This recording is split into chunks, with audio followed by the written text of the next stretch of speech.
சரியா சொன்னம்மா. நல்லா எல்லாருக்கும் உரைக்கிற மாதிரி சொல்லு. ஏண்டி காமாட்சி, நாளைக்கே நான் செத்து போனாலும். ஐயோ, என்னங்க இப்படி பேசுறீங்க? ஏண்டி, சாவுங்கிறது எல்லாருக்கும் வர்றதுதாண்டி. நாளைக்கே நான் செத்து போனா கூட நீ பூவு பொட்டு இதெல்லாம் எடுக்க கூடாது. இப்ப இருக்கிற மாதிரி அப்படியே இருக்கணும். சரிங்க.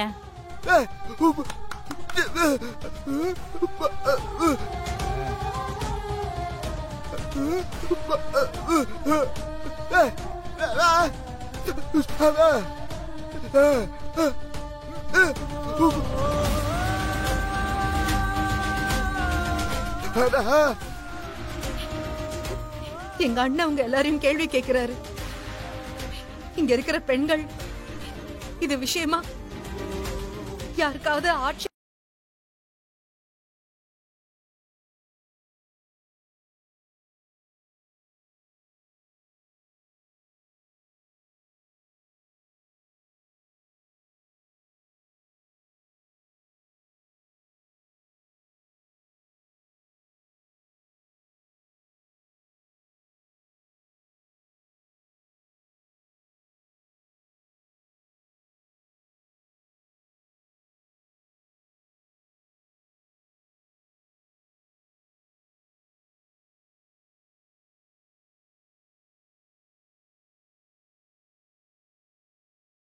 அப்படியே ஃபாலோ பண்ணணும்னு எந்த அவசியமும் இல்ல.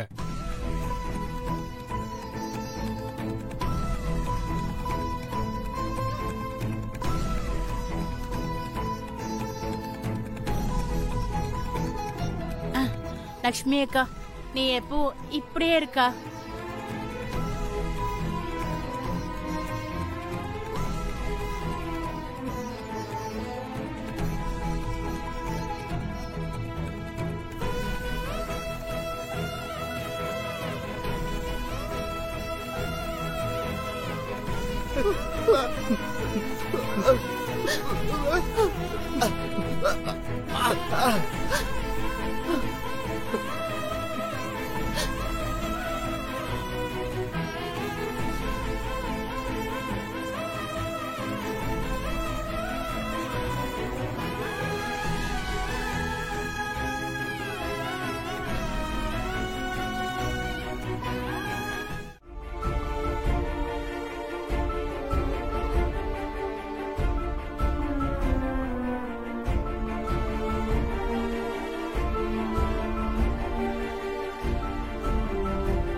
என்ன ஜெனி, என்ன பண்ற? தனியா உட்காந்து ஃபீல் பண்றியா? அது இந்த மாதிரி நேரத்துல தான் நீ சந்தோஷமா இருக்கணும்.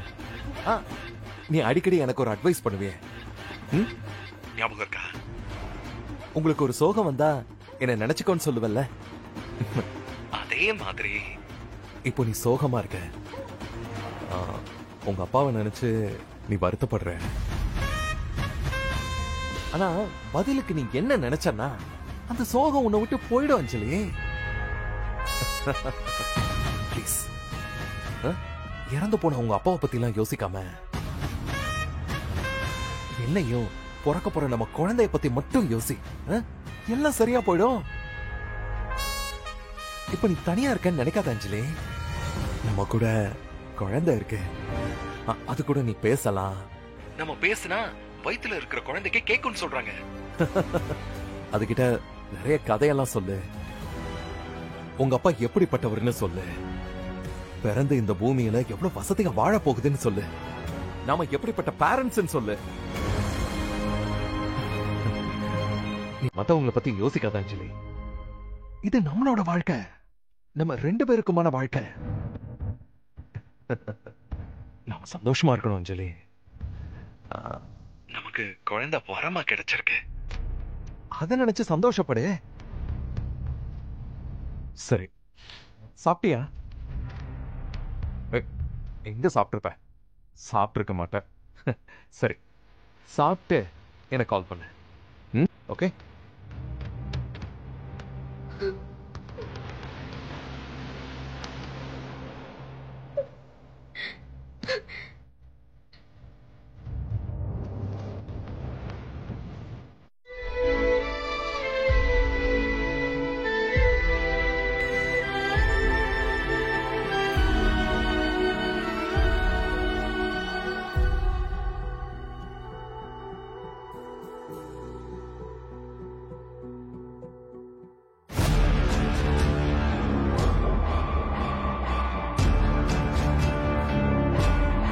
சூப்பர், இப்படிதான் இருக்கு. சரி, அடுத்து ஜூஸ் குடிக்கிறதுக்கு கால் பண்றேன். நீ ரெஸ்ட் எடு. பாய்.